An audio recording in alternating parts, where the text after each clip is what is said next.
So, the question is creatine safety. How many people have heard that creatine causes cramping, stomach bloating, weight gain, fat mass gain, renal dysfunction? Is it true? Or is it just a bunch of misinformation? That's what our purpose of our presentation is today, to look at the data and make an informed decision about what we do or don't know about the safety of creatine. First to disclose, I've been taking creatine since 1992. Many of our athletes have been taking it, that we worked and did research in the early 90s, are still taking creatine from our days back in Memphis. I've done work with creatine, I've done studies with creatine through our research grants, through our universities. I've presented all over the place on creatine, so maybe I do have a bias about creatine, but I don't earn money from creatine. I don't have patents, I don't get royalties, and I don't really recommend any, except for a certain type, which we'll talk about later. So those are my disclosures. So hundreds, when we look at the literature on safety that was in our position stand, it said, well, the data shows it looks like it's safe. And the only side effect reported is weight gain, which is a desired effect for most people trying to take it. Yet we have all these things out there. There's really no side effects reported in the literature that we've seen. And it's also generally recognized as safe. It can be put in foods, put in supplements. They've been around in supplements since the early 90s. We're now talking over 30 years widespread use of creatine supplementation, and it's approved for sale in just about every country, including those that do evaluation of the science to make certain claims, like the European Union, Australia, etc. And we concluded in our ISSM position statement back in 2007, as well as in 2017, that it's not only effective, but it's safe. And there's potential therapeutic benefits for lots of different populations, which, as we've heard this week in our Creatine Conference, it's even more impressive than we thought of 5, 10, 15, 20 years ago. And there have actually been studies, we talk about up to 30 grams per day for 5 years, even though they say there's no long-term data. We're going to see it's even better than that in a second. Yet we have all these anecdotal side effects we hear about. I must admit, in the 1990s, when these things started showing up in the paper, that creatine causes this or that, I wrote one of the first papers to address this. It was in sportscience.org, and Dr. Paul Greenhoff was one of the reviewers. He said, I don't know that we should be mentioning this because there's no study ever showing this. And I thought, well, maybe we should address it because at least I'll have a reference to say there's nothing there. We did a comprehensive review. But there's all these things out there about potential side effects. And this misinformation has caused great concern. Not necessarily from the people who take it, but from the people who might recommend it, or healthcare professionals, or elderly who may gain benefit from taking it, pregnant populations, etc. And so this has also prompted legislative efforts to ban creatine. I mean, the NCAA in 2000 banned the availability of giving creatine to football players, or athletes in general. They could take it, but they had to buy it on their own. It doesn't make a lot of sense. So it was unfair that Nebraska could provide creatine at the end of the food training table, and other schools couldn't afford that expensive creatine, so let's just ban it. We now know creatine's beneficial for reducing severity of concussions and other things. How much harm has been caused because we've allowed sports organizations and legislative bodies to propagate this misinformation? So we decided to put this to rest. We did papers on safety and all these things. And it's like, man, we've never seen any adverse effects. And I'm talking, our first few studies we did were in highly trained athletes during hot and humid environments, taking up to 25 grams per day of creatine with carbohydrate protein powders for 12 weeks. And when they said it causes cramp, he's like, we've never seen that. Well, wait a minute, it causes dehydration. No. Electrolyte abnormalities. No. What are they talking about? So we decided to do a big safety study in the late 1990s that was published in 2002 after one of our conferences that was in Cincinnati, and we thought we'd put it to bed. Well, it keeps on coming up, keeps on coming up. So what we decided to do is do a look at the literature.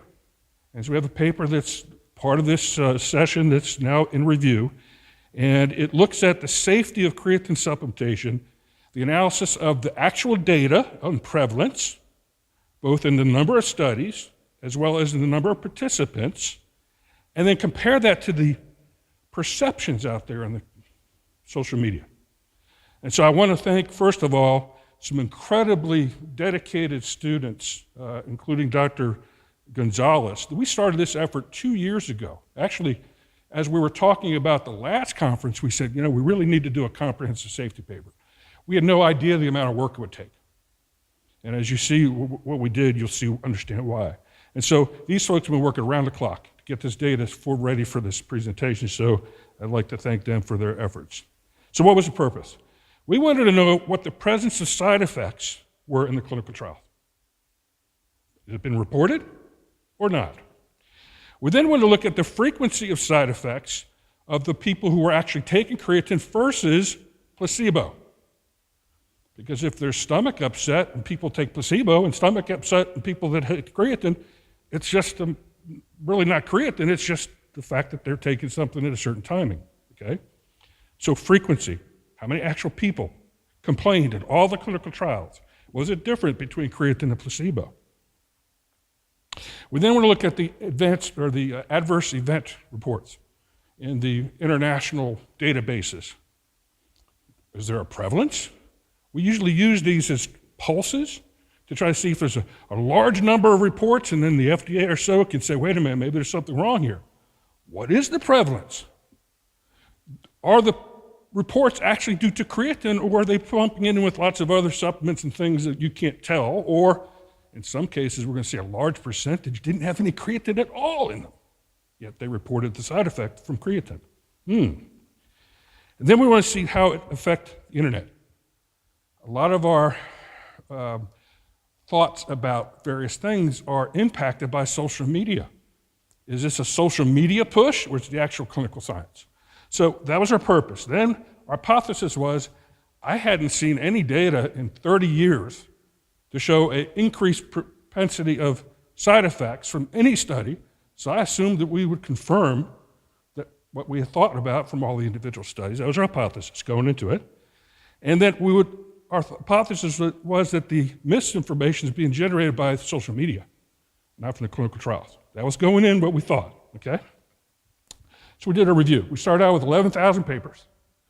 We narrowed it down to creatine supplementation in humans, about 3,000. We then evaluated over 800 clinical trials. Looked at everyone, read everyone. Looked at whether there were any reports of any side effects, and how many of this and how many of that on placebo versus those taking creatine. And we looked at all the meta-analysis as well to try to find out any information on safety issue reported in this database. We then started categorizing. We developed a very comprehensive list. We are going to publish this as part of the article and make a link available in Creatine for Health that you can look at every paper that's in this analysis. And you can do keyword searches like renal, cramping, and find out how many papers pop up.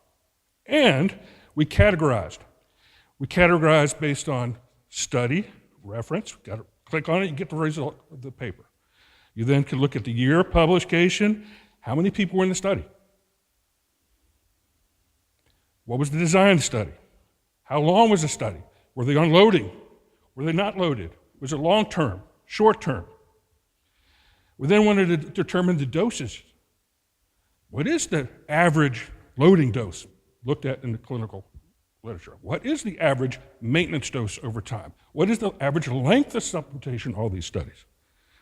And then we looked at demographics of participants, sex, age, a whole number of different categories that you'll be able to look at in a second. You'll click and say, studies done in children and adolescents, boom, pop up for you. Cool. And then we looked at every side effect ever reported. Came up with 35. And so we ranked every study to whether they have a presence of any of these reported side effects. And then we categorize. This is what I want to show you. So if we look at this, you can pull up the papers, and you can look and arrange by years or whatever. And then on the right-hand side, Dr. Drew Gonzalez says, boy, wouldn't it be nice to categorize? So if I'm interested, for example, in all the studies in women that were done in older, boom, pops up, left, I've got every study sitting there right for me to pull it up. We think this is going to be very handy for researchers in the future, so you don't have to go looking for all the literature, at least all that we found. Maybe we missed some, but most of the papers are all there, and you can then look and categorize, and then we have the data analysis by the categories. So what is the relative intake in a female adolescent? What is the relative intake in an elder person who's in a clinical trial or has a clinical condition, neurological condition? You can find out. Okay? So that was the first thing we did. So this took a lot of time, well over 2 years to do. Then, the groups were in sex, age, adolescents, young adults, middle-aged adults, older adults, training status. Were they untrained? How many people have heard that there haven't been a lot of studies in untrained people? Most of the studies are in trained athletes. We're going to find out it's not actually true. Cognitive issues, physical issues, health status. Apparently healthy. Clinical populations. What type of clinical population? Cardiopulmonary, musculoskeletal, etc. And so we can get the analysis of each particular area of side effects by these particular populations and see whether there was or wasn't any problem. For those who started with us a couple years ago, we had talked about a paper that would look at all these different health issues and try to find out what the side effects were reported in renal and aging and et cetera. That's the next step. So we'll be calling it, that we're going to get together. Now we're going to go back after we got all the data in there and say, okay, what about elder folks? What about kids? What about all these different categories? What else do we do? Type of creatine. My impression is almost all the studies were done on creatine monohydrate. I've been quoted, I think it's 95%. Is it? How many studies have been done on HCl? How many studies have been done on creatine nitrate? You now will be able to pull this up, pop it in there, say, oh, here's all the studies that are done in this particular type of form of creatine. Wow. We then came up with a side effect list. And here are the things that popped out. We'll look at this in a little bit in a second, but there's 35 areas. And a lot of these were from one clinical trial that lasted up to 8 years in duration in a clinical population we'll show you in a second. Almost all the other studies are a shorter duration. But we identified all these side effects, and then we went through every paper to see if there was any mention of any of these. And then we did a prevalence. My first question was, sometimes as researchers, we think in our mind, oh, I saw 10 papers that show this, saw 3 papers that show that, so probably the pendulum's over to this side or that particular effect. So is there a difference in number? We then said, how many people actually were reported to have the problem in placebo versus creatine users? Now, we got this idea back in the mid-90s when we heard about this stuff, and I don't know if Chad were you involved in the creatine long-term study at Memphis? Was that before your time? Okay, so you were coming just at the end of that. Okay, that's right. So we had planned to do this multi-year. We ended up going over 2 years. Then the NCAA, with their infinite wisdom, decided that we shouldn't give creatine to anybody. So I tried to get an exception that we were doing the study to prove if it was a problem. And they said, no, you can't really do that. So we stopped at 21 months. And during that time, we recorded every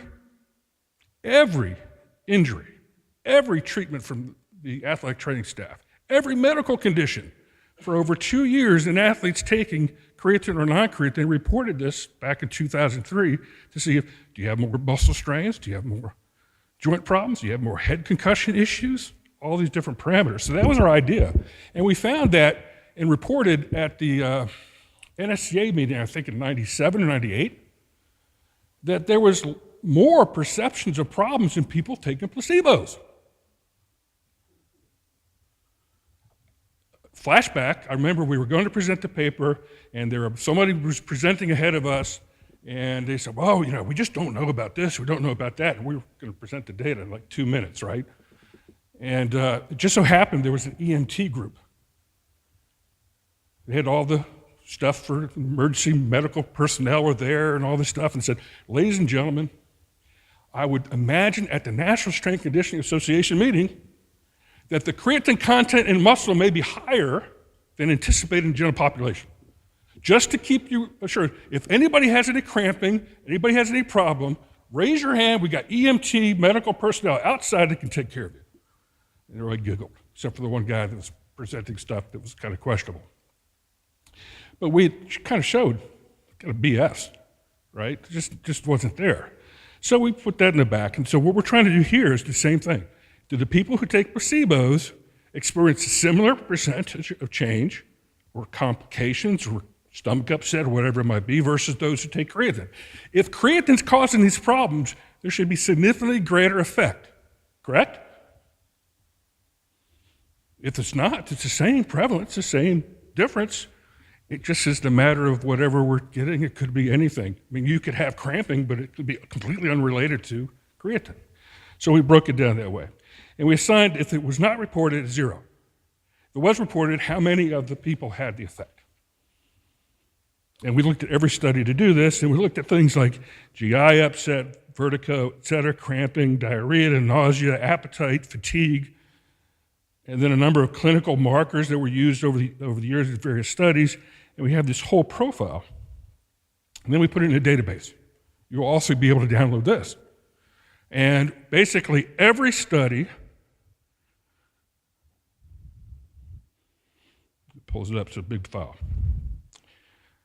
In fact, the reviewer said it's like 8,000 pages or something that came through when they got the review. Every study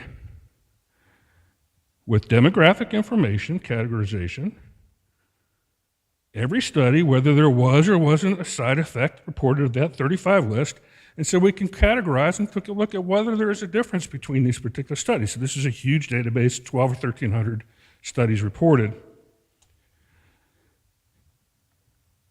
And then we categorize, start doing demographic information, age, weight, et cetera, dosages, whether there were or were not, prevalence or not, how many studies are showing that report cramping, how many studies don't, and then frequency. Well, 2,000 people reported this problem in placebos, and 2,000 reported in creatine. It's a wash. And if there's incomplete data, we made some assumptions on weight based on the averages, but most of the data was there, it was reported. So that we're going to do an assessment of number of studies and how many actual people have a problem compared to placebo. Then we said, all right, let's look at the AERs. If anybody's looked at that database, there's a bunch of junk in there. It's basically, we had a patient come in and they had this problem. What are you doing? Well, I was taking this or that. Oh, write that up. There's no causality. Much of the information is not there. Things are often suggested to be a problem that have no physiological or psychological basis. And that's what comes out. And they say, oh, well, 4 people have been shown to have a problem with this. We better. So what is that? And so we looked at all these adverse events in the US, Canada, Australia, European Union, and then a side effect resource system, 28 million reports. And we looked at creatine. Then we evaluated, if it said it was creatine in something, a lot of them reported what they took. We then went online and said, oh, they took this product, is there any creatine in it? And about a third or more, 40%, was no creatine, yet they're saying it was due to creatine. How can you have an effect if it's not creatine? We then categorized. How many were doing just creatine 100? It's always mentioned, side effect. How many were taking creatine with other things? Not only other supplements, but even drugs that they were mentioning. Oh, this person was taking a certain amount of anabolic steroids and creatine, and therefore the effect is creatine, not the anabolic steroid, on things like mood and things we know that could be affected by anabolic steroids, but whoever wrote it in didn't realize that creatine is not an anabolic steroid. Okay, so we did that. We then said, well, what other types? Could it be that some of the other types have more problems than creatine monohydrate, which has actually been the one studied mostly and showed to be safe? We did that. And then whether they were consumed with other products. And so then we divided the total number of AARs by year based on the database. This goes back to over 50 years of time. So that's the second thing we did. We then, Diego Bonilla, in his AI Jedi type stuff, right? He said, well, we can figure out these figures and data from, internet. So we did a big data analysis. And this involved registration with Twitter and X and a few other people to allow you to get access to their algorithms. It's cool. I wouldn't know how to do that. It's younger population. And then they did keyword searches and used this program that can identify and weed through all the original mentions and rank them as positive or negative, and then match them to keywords. And this included not only Twitter, but then things like YouTube mentions. Is it that everybody says there's a problem with creatine coming from industry that says, oh, take ours, it's 7 times more effective and doesn't cause the bloating? Yet the bloating's never been really reported. So then we looked at that, they did evaluation, did some pilot testing, and looked at lots of terms and came down with a list of things that were related to creatine monohydrate versus other forms of creatine. And whether it was a positive or negative could actually be ranked as a weak, neutral, or a very positive or negative effect, and then can statistically be analyzed. Cool. Then they did a sentiment analysis. Sentiment analysis is basically a machine learning methodology that can predict, based on the keywords described in social media, whether people are perceiving a problem or not. Pretty cool. So we did all these type of neat analysis, all this different software. You can look at their methods. And then they want to know, is it more related to creatine monohydrate or HCl? And then ethics obviously could do it. Did a whole bunch of statistical analysis. We did initially some ANOVA, GLM, as well as some R statistics to identify the frequency differences. We also did some chi-square analysis, since it was yes or no answers for presence or not. We did some of that work. And then we looked at various methods to look at the differences between groups.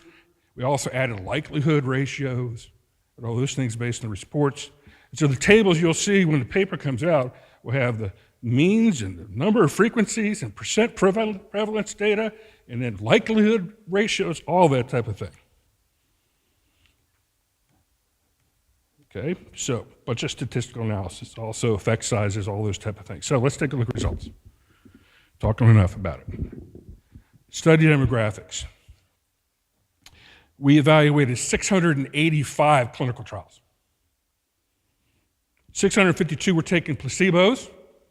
685 were taking some form of creatine. The average size of the individual's age was 30.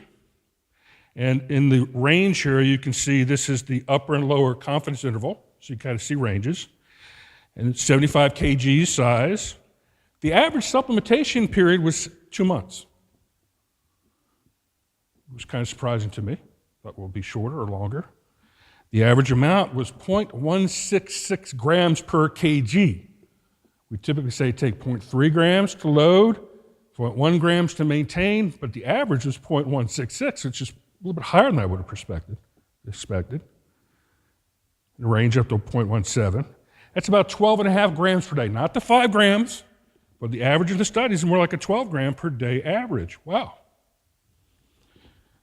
Studies had up to 874 participants taking creatine versus placebo, up to 77 years of age on average, and up to 14 years in duration. But we don't know anything about the long-term effects. We do, just haven't looked at the literature, okay? No significant difference are observed between any of the demographic data overall. And this is by age, et cetera. So we then looked at sex. Well, maybe there's more differences in women versus men and vice versa. First of all, as Abby mentioned, we need to do more research in creatine in women because only 31% of all the studies included women. And this was broken down to combined cohorts, women only, men only. What else? Women tend, from the data, have longer periods of supplementation. They've taken it for longer. And their doses are higher compared to the literature, maybe because more clinical participants are in those. In terms of age, most studies are done in young adults, that's kind of expected. Study duration in adolescents and children is the longest.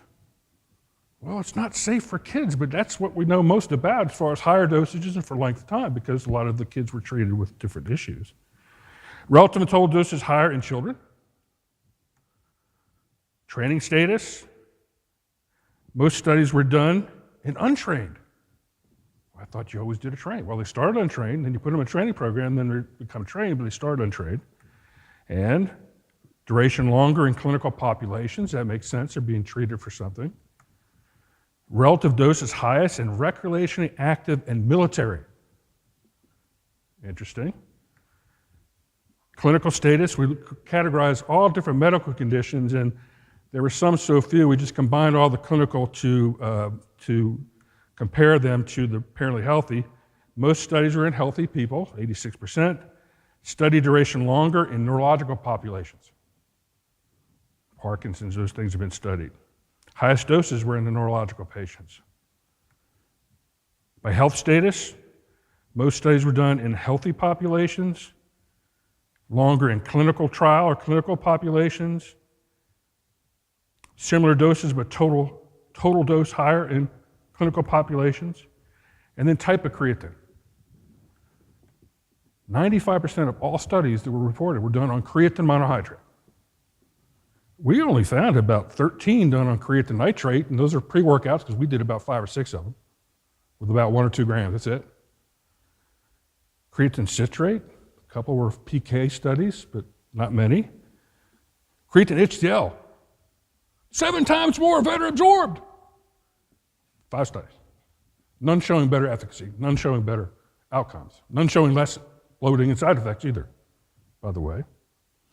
Serum creatine, we did one of the classic studies. They had a little serum creatine and the little eyedropper and said, if you just take one little eye drop, put it in there, it's like 5 grams of creatine because it's absorbed faster through the mucosal lining. And people bought this stuff. So we just said, did a study, looked at what they recommended, 1 drop a day. Let's give it equivalent to 20 grams. Let's give 4 bottles of the stuff per day for 5 days, compare it to creatine monohydrate at the normal doses. It's a flat line, nothing. No effect at all. But that's in the database. Creatine alpha ester is really, on one study, good study that was done at Baylor when we were there. I'll explain. A couple on creatine phosphate. So we don't recommend a particular type of creatine. However, we tell you to get creatine monohydrate to the purest form with all the clinical trials have used, which happens to be CreaPure and creatine monohydrate. That's what all the studies have used. Would I recommend some of these other ones? They might provide a little bit of creatine, but we don't have the safety profile. We don't have any of those long-term effects studies. So why would I recommend something that would be less studied? No other type was better or had less side effects than creatine, even when combined together. Study duration was longer with creatine monohydrate, and doses were higher with creatine monohydrate, so why in the world would we recommend anything else? Then we looked at all these side effects, a whole bunch of different things, and kind of compared them to what the literature and people popular said. And this is a big page, so it's a little hard to see. Well, I'll highlight a few things. But first of all, if you look at the number of studies reporting side effects, just yes or no, 13.2% reported side effects when they gave placebos, 13.7% on creatine, no significant effect. So the number of studies are a balance of positive, negative, flatline. There was a little bit more stomach upset reported by a number of studies. 4.3% versus 4.9%. It was significant. We've got lots of people. I mean, there's 800 studies in this project. A little bit more muscle cramping, 0.9 versus 2.9. Say, aha, that confirms there's got to be a problem. Wait till you see the rest of the story. No other significant effects from all these things. There's just nothing there except a couple little things from the number of study balance perspective. And if you notice on the cramping, 63 of 624 reported a problem. Very small. All right, what about the next thing? We look at frequency. Oh, one other thing. The differences between placebo and creatine on just the number of studies is less than 0.5%. It's very small. So it's hard to say one way or the other. So let's look at frequency. Maybe if more studies have reported a problem, maybe there's a little bit more effective. So let's look at the actual number of participants. 13,000 participants took placebos. 12,800 took creatine. Now we're talking about numbers. Okay, not just a few studies, small studies here or there don't report. We got some insights here. When you do the multivariate analysis like we did back in 2003, no effect. None of the effects altogether. When you look at the number of participants, no difference in number of participants. We look at specifically cramping and stomach upset, which the other one said maybe a few more studies. It washes out, no difference. No effect. No effect in studies up to 8 years of supplementation, up to high dose supplementation. And that was the clinical trial that looked at Parkinson patients. And so then you look at the frequency of some of these things that had shown effect with total number, it washes out. It's 4.1 versus 5.5, 0.8, just nothing there. Other side effects? Nothing. And so you'll see the table, it goes all the breakdown of all the different categories, but this is the summary to the end, which shows all the statistics. So creatine did not increase the frequency of side effects compared to those taking placebos. If you take creatine, you may cramp, but your probability of cramp is no more than doing anything else. What else? We then looked at frequency. If we looked at the different subcategories, and I put all the information in here, but basically shows that the percent differences in the frequency of side effects between those taking placebos and creatine, in most cases, were less than 0.5%. Oh, it showed 0.2% versus 0.2%, 0.3%. And so we have the actual number of participants reporting all the different things. No effect at all when you look at those categories. So creatine, when we looked at age, we looked at sex, we looked at other categorization, no differences. Training status, type of creatine, et cetera. And then so clinical trials seems to be safe. What about the adverse events? Surely there's a problem with the adverse events because people have heard about creatine causing problems. So we did a study, and we looked at 28 million reports, did a search. It's the massive file to download this stuff. Did a search for creatine, and we found that out of 2,300, the number of creatine mentions, 0.00072%. Did you even mention creatine? And some of those, we saw an increase in creatine kinase. Well, that's not creatine supplementation. So it's rare. What else? We looked at the total reports, and first thing we saw in the reports, there were 307 reports in the United States that had creatine in it, but only 142 actually had creatine in it. So it means almost half were misappropriated to creatine. We then looked at how many reports actually had creatine. It was 203 out of 28 million.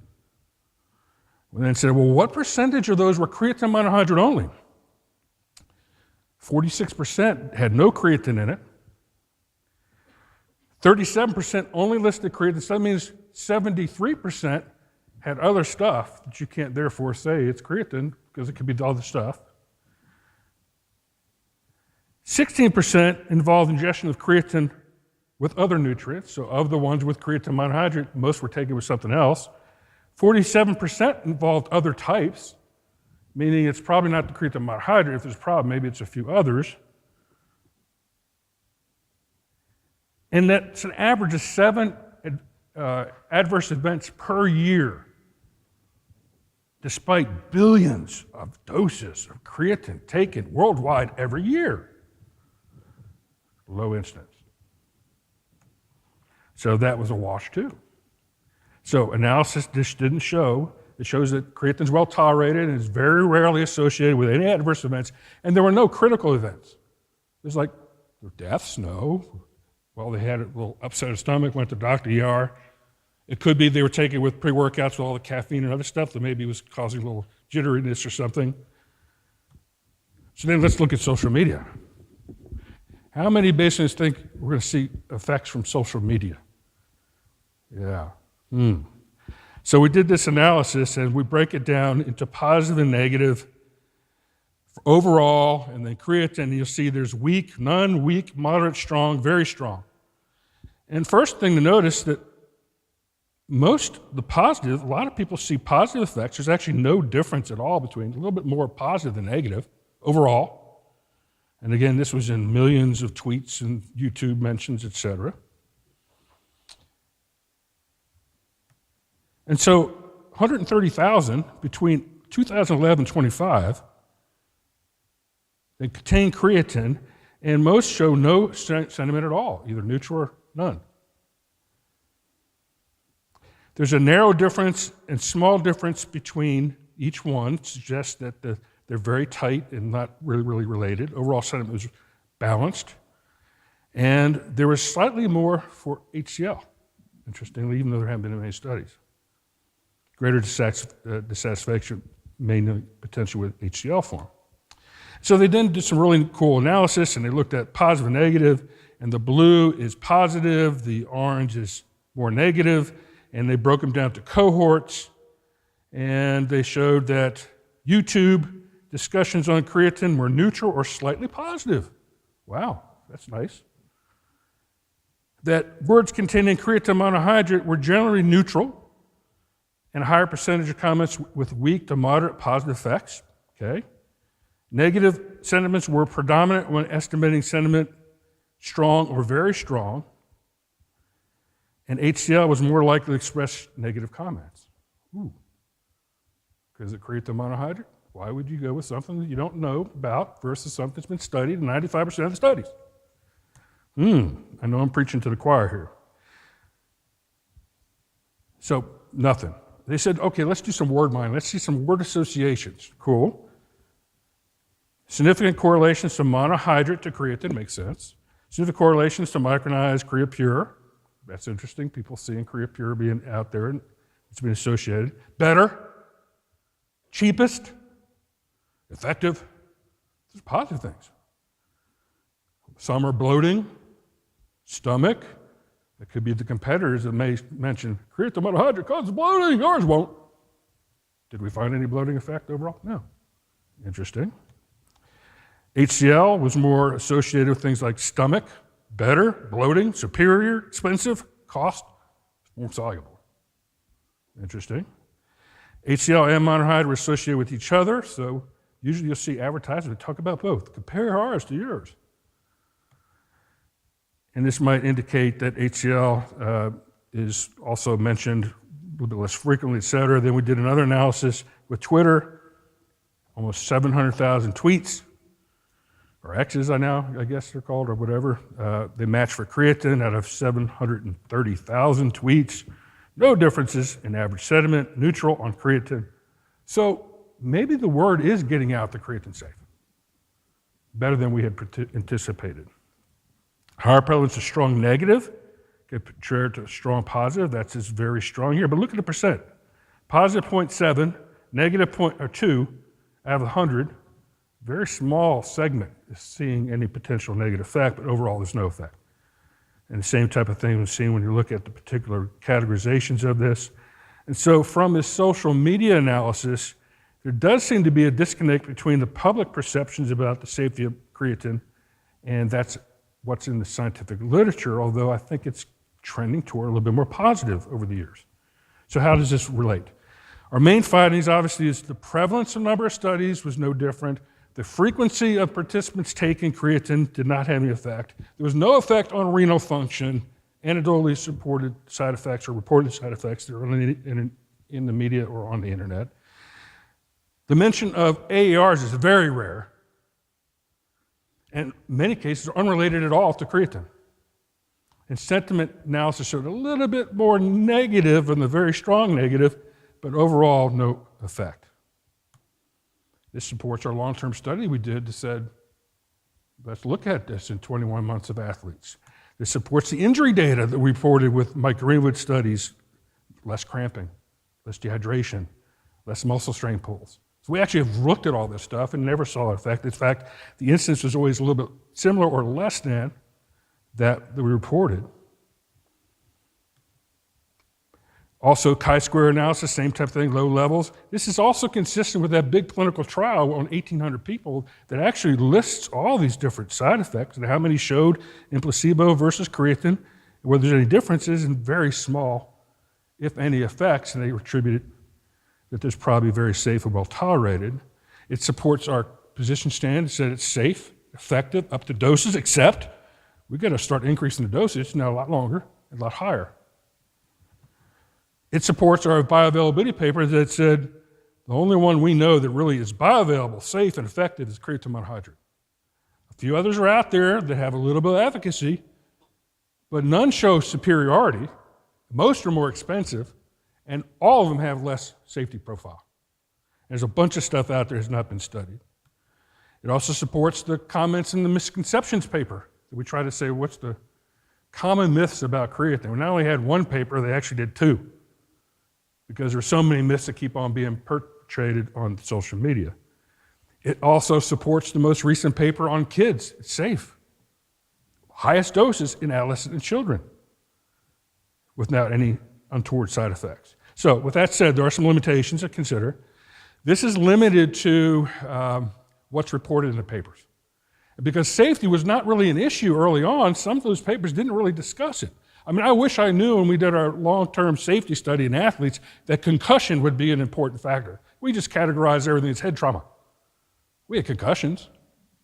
We had ACL injuries, and usually the people on creatine recovered faster. But we didn't know it, we didn't realize it. But there are some limitations there. Full details are not always provided, especially on dosage or demographics. Some studies only mention side effects taking creatine. They don't worry about placebo. So is there a little bit of bias? Because we didn't worry about placebo, we don't worry about this, but what is the creatine? It could be affecting it. We may not have every clinical trial. We looked at everything we can find. And so I'm sure somebody's going to email after we post it, you forgot our paper in 1982. Okay. Unclear how the anecdotal reports influence the perceptions of the participants when they rate, or the researchers when they interpret, or WebMD, as we taught the other day. What else? ARs, most details are not provided. It's very hard to make any heads or tails of that, other than it's not been reported much. And given the large prevalence of ARs that mention creatine, but were not in the products, it questions a lot of the data accuracy. I mean, if it says it took this product that has creatine and protein in it, and you look at it, it's like there's no creatine in it on the label. Hard to say it's an effect. Social media, this can be affected by time, perceptions, impact of different education materials, and we're also limited on what YouTube and X and Twitter would allow us to get to, right? What else? So what do we need to do from here? Our suggestions. We need to help consolidate and be able to add to it. Our goal is, we'll put this online and we're going to add information as we go. So it would very much be helpful if our researchers down the line start reporting these demographic information so we could add it to the table very easily to keep track of this. Age, weight, absolute, relative doses, sex, populations, even to use our categorization as a key, that would be very helpful for going forward. And are there side effects? Placebo versus creatine. Take a look at them, put down whatever you may or may not have seen, and that will help us over time. And I showed this paper here from Conrad Ernest, the late Conrad Ernest, who was one of the first to do creatine early on in healthy people starting a fitness program. He did a paper on standardization and the types of things you should report in sport nutrition. We're going to add a little section to our paper to make sure that, here, think about adding this type of information will help us keep track of safety and health. And then we have to strike back. Misinformation, what can you do? Got to know the literature. I can't tell you how much it bothers me when I hear somebody that supposedly knows something about creatine and say, well, we have reported cramping. Where was that study? Okay? Don't get fooled by what you see online versus what's in the literature. Report what's in the literature. Okay? Counter misinformation with facts, timely reviews, studies. Why did we do our first safety study? So we said, that doesn't sound right. We didn't see any of that. Let's do a study to see if that's actually happening. Is it really effective or less effective? Really causing a problem. So be willing to translate the information to social media. If we aren't willing to go on social media and say this is the actual facts, why would we expect somebody that's not done anything on research and creatine to get it right? So make sure that we are active. Every one of us has a lab that has students that are really social media savvy. Man, get one or two of those students to be able to handle and put stuff online for you. And if you have any questions, ask Diego. He can figure out how to do big data analysis. Go through media training. How many people have ever gone, how many scientists undergo media training? Do you realize there's a way you should present yourself so that translates to the public and say short statements like creatine is safe and effective that get through and penetrate from the social media rather than, and I'm guilty of this too, I'll give a 20-minute discussion to an answer to a question, and there's nothing those little soundbite bites. So be able to explain it in short pieces of information. Do a graphical abstract that could be on social media. So it can be picked up on metrics and all of a sudden go viral. Do a little video. What's the main things you find? This study showed that creatine is safe and does not cause more side effects than people taking placebos. Boom. Done. Case closed. Be willing to be media. Man, I hated doing media because they always get it wrong. And it gets always frustrating. We got media here, but this is frustrating. I've been asked to do a report about creatine. Can you give me an interview and explain to me what this is? And they're writing an article. So here, read these articles first, and after you've digested those basic reviews about what creatine does, then call me and I'll be happy to discuss with you. Or do the interview, but I want to see what you're going to say, because you'll have some media looking for clickbait. Dr. K said creatine could cause cramping. No, we studied it. That doesn't mean I said it caused it, right? So those type of things. What else? Get involved in increasing awareness, like on Creatine for Health. That was developed to increase awareness so people could get the information and make an informed decision about whether it's effective on web-based platforms, social media platforms. Get involved. Do YouTubes and podcasts. Dr. Creatine's here. He's been on more podcasts last year, him and Candow, Dr. Candow, than I've seen. Man, those guys are prolific on podcasts, right? Well, that's Dr. Creatine, and he goes through a spiel. You have to be willing to do that because science is translation. It's not just doing our research and hoping people will take it and absorb it and apply it. Oh, I let everybody else do that? If we're not the people advocating for the effects of our results, why would anybody care? These have been looked at, these podcasts from our last one, 5.5 million times.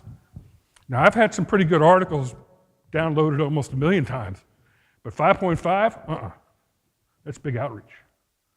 And creatine, aging, boom, oh, there's Candow's paper. I can listen to it. And then this Creaz thing that we're developing. Is that how you say it, Creaz? Creaz. The Creatine Research Information System, that you'll be able to do all this kind of cool type of Jedi stuff that Diego does with AI, and then safety analysis database that you'll be able to look at and add to, and then use as a base to start your work and research beyond. So, bottom line, creatine monohydrate is well, notice I didn't say creatine, I said creatine monohydrate is well tolerated, because that's what's been studied. In children through older adults, healthy and medically managed patient populations, we urge lobbyists to base their legislative efforts and support organizations on their policies and procedures on the science, not on social media. Well, I'm on my committee, I did a little search. We get this IRB all the time. They do a search, and, well, it says it causes cramping. Where are your data? No, Why are you on the IRB committee again? You have to educate people constantly. So understanding the full spectrum of the science and the overall health impact. But folks, boom. I don't want to hear another word about creatine safety after looking at 13,000 people's frequency of side effects. There's nothing there, folks. If you can't conclude that creatine is safe by now and effective, I'm sorry, you'll never be convinced. So I want to thank all my students. We've actually had students working way back at Memphis, even actually at ODU, we did studies at ODU, on creatine throughout these are all PhD students, MDs and PhDs now, that came out of our lab. Some of them are here and have been contributing to the creatine research for some time. And then, man, I've had an opportunity to collaborate with lots of people in this room, lots of people worldwide on creatine and other things. You have to collaborate to make an impact in science. So don't just get caught in your own little thing. Be willing to collaborate with others, help them design studies, give them interpretation. Review articles, please, as an editor. We need to review articles. And so thank you for all those folks. And we'll, at that point, get ready for a very dynamic panel discussion that we're going to have some fun talking to. So thank you very much.